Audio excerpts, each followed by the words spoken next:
Hello, it's Don. All right, you know what we're doing. We're working on the Panga.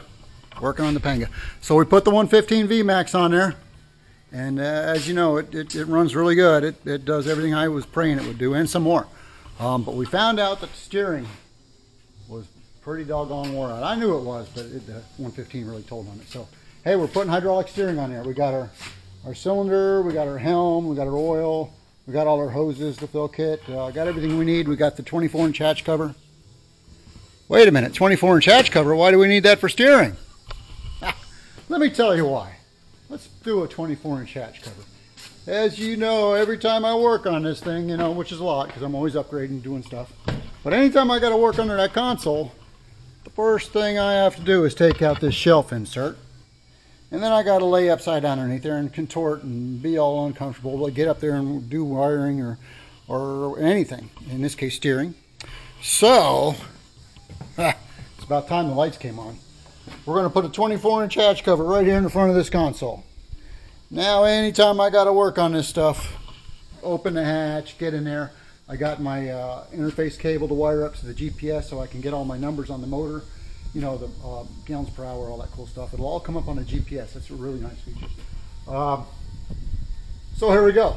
24-inch hatch cover. I'll get that done lickety split after I take out the shelf again. I'm going to pull my batteries out and everything because there'll be a lot of dust and grime and grub. And I'll get all that cleaned out and then put them back in. But here we go. 24-inch hatch cover. Followed by hydraulic steering. This thing is going to be sweet with that. We need it. A good upgrade. All right. Thanks for joining me. We'll be back. All right, we got it all mapped out on the front of the console now. All right, here's all drawn out, and it's good that you map it out, you draw it, double check yourself 2 or 3 times because I've messed up. And boy, if you cut a big hole, then you got a problem. I made my 27/8 by 11/8 is what I need for this. And I brought it up here. I said, well, I just need to clear these pole holders, but I got it all mapped out. And I was like, hey, wait a minute. Then the latch is bigger, so it wouldn't have made it. I had to lower everything 2 inches. But another problem, this console is wider at the bottom than it is at the top. So rather than trying to measure off these rounded corners, which would obviously present a problem trying to get your center, I take my square and I just bring it off that side over there and lock it down. Then I can find my center, do it both sides, confirm. You know, come up a little ways, get your center again because the console's wider at the bottom than it is at the top.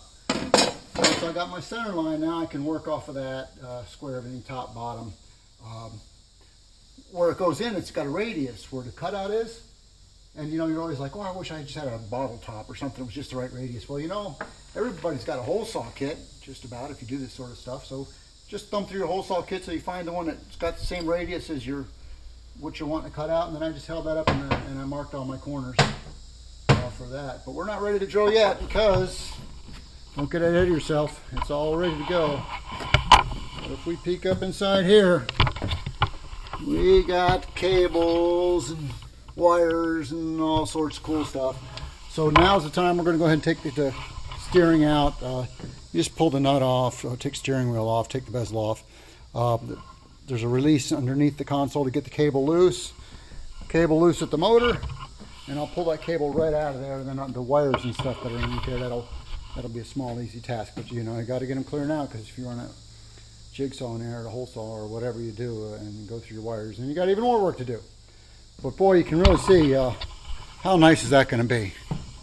Just to be able to open a hatch, I can get to all my wires, anything I need to get inside there. It'll be so much easier. I don't know why I didn't think of this earlier. I just glutton for punishment, I guess. So anyways, we got a little more steering removal to do, and then we'll get right back with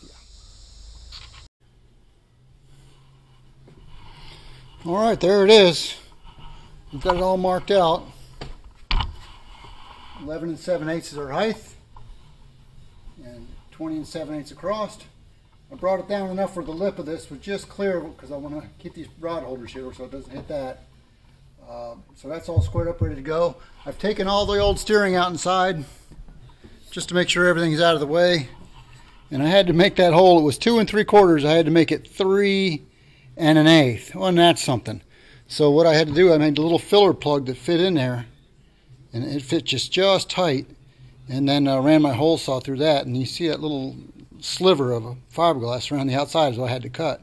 And the reason it's more on one side than the other is because the original guy that cut it on an angle, not straight 90 degrees with the console. So it's all right now anyway. So nothing like having to make a hole just a teeny bit bigger like that. But you know, at least I didn't have to fill it and redo it because it was too big. I guess that's better. So all the wires are clear. I got the old cable out. That cable is only 5 months old, great shape. You know, anybody needs cable, 18 foot, send me a link. Say, hey, I could use that cable. But we're just going to go ahead and cut these out. I love these Milwaukee tools. This is the M12. I've been using M18 a lot, but this thing, it's a 1/2 inch chuck. It's amazing what this little drill will do. So I'm just going to, I got my corners radiused here, so I don't want to go in that, just so it fits perfect with the top. So I'm just going to put a hole right here. And you can see my line just inside that tape.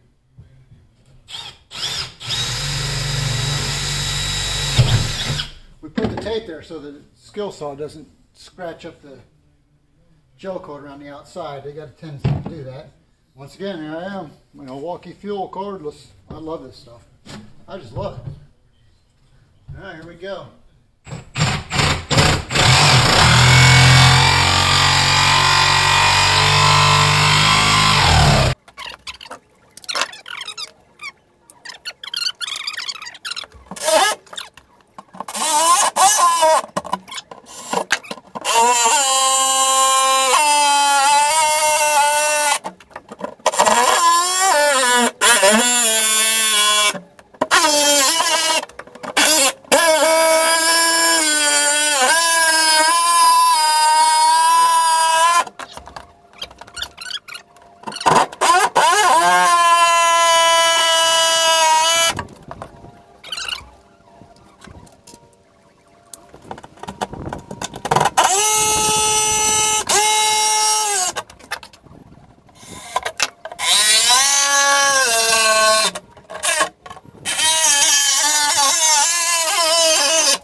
Look at that! Wow! Now I can work on stuff. Look at there. Now I'll be able to get up there to my steering, be able to tidy up all that wiring, get the steering plumbed in. You know, and anytime I got to work in here now, boom, I'll just be able to pull that cover off and work on it. Oh boy, is that going to be nice. Oh, is that going to be nice. Let's see how the cover fits.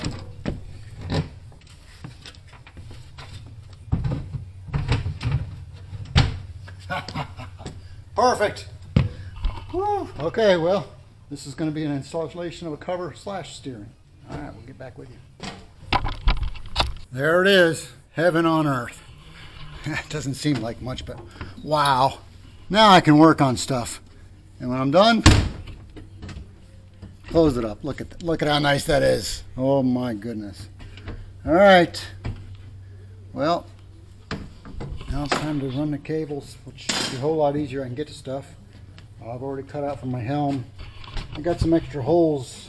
These 4 little holes are for the new helm, and these old 3 are for the old mount for the cable steering. I'll put a piece of tape underneath and just fill them with some silicone. It'll be fine. This will all be siliconed up, so no water will get to it. And here's the this is our hydraulic helm. Look at that, it actually fits. And it's just a teeniest hole from the bezel you can see there. 1 bead is caulking around that, and all that'll be hidden. And we'll just run the cables and plumb it up to the back. Maybe I'll show you guys how we hook that up in the back and bleed the system. Maybe good to know if you've never done it. Okay, well, I'm feeling good. We got some stuff done. And my steering will be a lot better, a lot safer with this 115 on here. It can't have sloppy steering. All right, thanks for joining me.